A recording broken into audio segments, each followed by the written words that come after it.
ไปน้ำยางไปน้ง่ายเดี๋ยวลากเอาพี่หน้าต้องกินข้าวมาก่อนเด้อเราถึงมันย่างมันกินข้าวเศร้าแล้วมันย่างจนสวยย่างเลย ในรอบหลายปีการยางปลา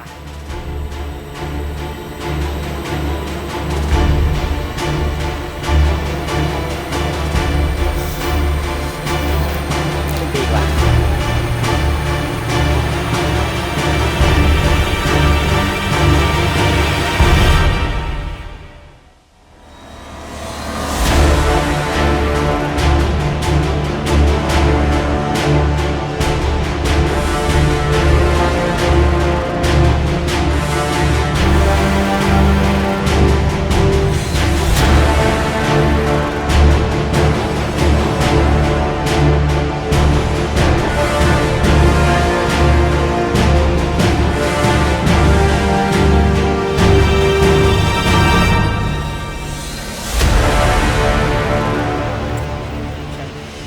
ตัวนี้เราก็ได้มาฮอดจุดสูงสุดของผาหลวงเนาะซึ่งว่าตั้งอยู่แขวงเวียงจันทน์เมืองวังเวียงกับเมืองกาสีเนาะเดี๋ยวใส่เดียนใกล้ๆกันวิวก็สิประมาณนี้ทุกคนให้ไปเบิ่งน้ำกันเนาะว่าสิงามส่ำใดเฮาก็เสร็จภารกิจเนาะทุกคนเนาะแฮ่คือตุ้ยนุ้ยเนาะที่พยายามที่จะเก็บภาพไปฝากคนทางบ้านเนาะเล่นเงียวเด้อเขาจะบอกว่าให้เอาภาพงามมาฝากแด่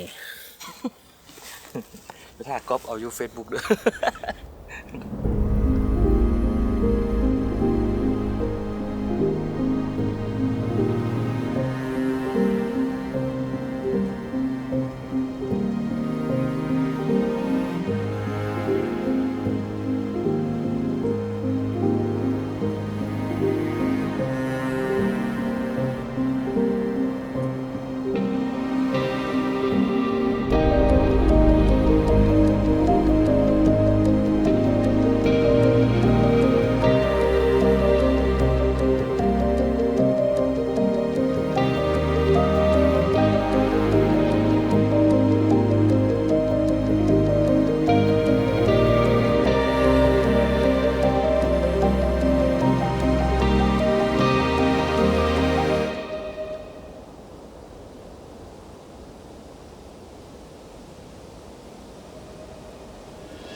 ถ่ายหอยได้สมควรแล้วเนาะ